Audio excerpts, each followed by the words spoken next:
Hi everyone, I'm Meteorologist Rusty McCranie. Welcome to Weather Express, your weather in 5 minutes. Start the clock.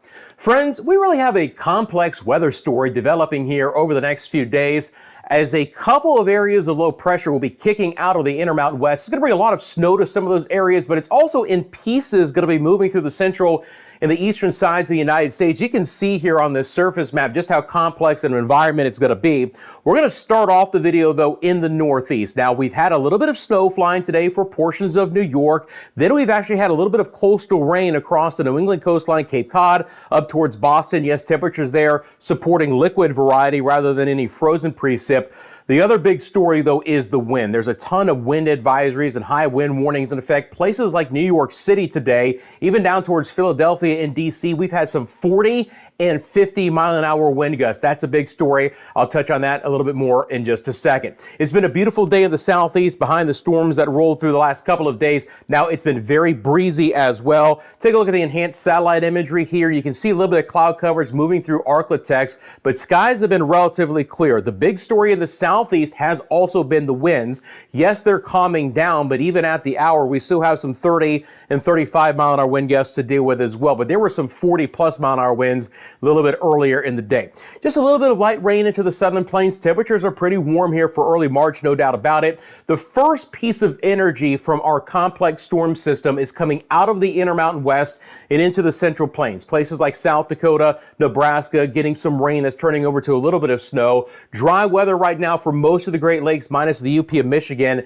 And then it's a hodgepodge of weather for the Intermountain West and the West Coast. We have some very heavy snowfall. We have a lot of wind. We have a coastal storm system that's also diving in right now, is going to cause some issues. So let me get out to the broad perspective here and just show you the overall advisories. Now, again, in the Northeast, all of these browns are going to be wind advisories. For places like New York City, you're going to see wind gusts of up to 50 miles an hour. It'll be 40 to 50 in Boston and up to 50 for Philadelphia and the Baltimore areas as well. Colder weather through portions of Georgia. Those are going to be frost advisories, but nothing outrageous. And then look at all of the watches and warnings and advisories we have for the plains and into the Intermountain West. So all the pings that you see, those are going to be winter storm warnings. A lot of areas like the higher terrain of Colorado, those are going to be for snowfall totals of around 5 to 10 inches, but also up to 50 mile an hour winds. For places like Salt Lake City, we can actually up that number, maybe even up to 14 inches of snow in a couple of spots. And again, very windy conditions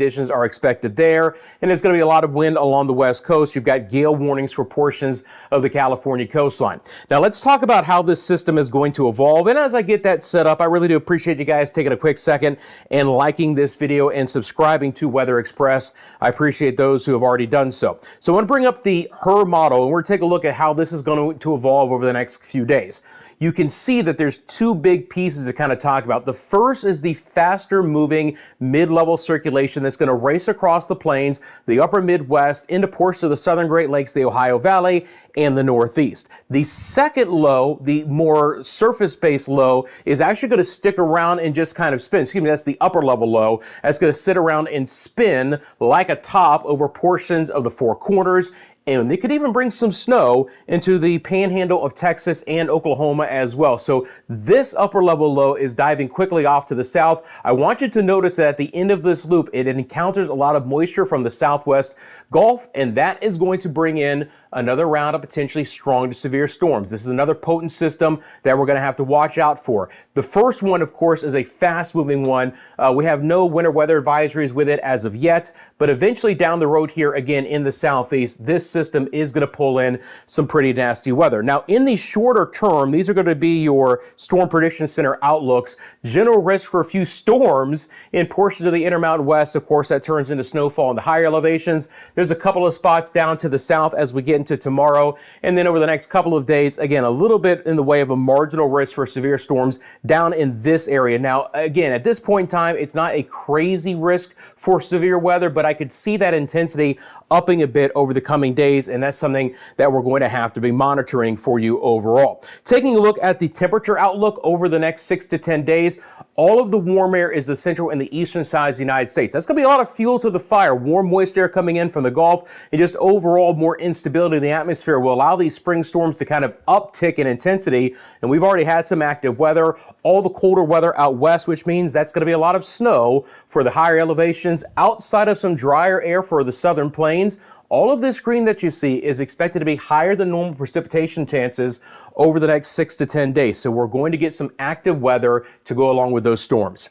Friends, you can see from the clock I'm out of time. I really do appreciate you guys. Thank you so much for tuning in to Weather Express. Thank you for liking this video and considering subscribing as well. Not going to waste your time. Your daily 5-minute forecast right here at Weather Express. Have a great rest of your day, and I will see you tomorrow with your latest 5-minute forecast.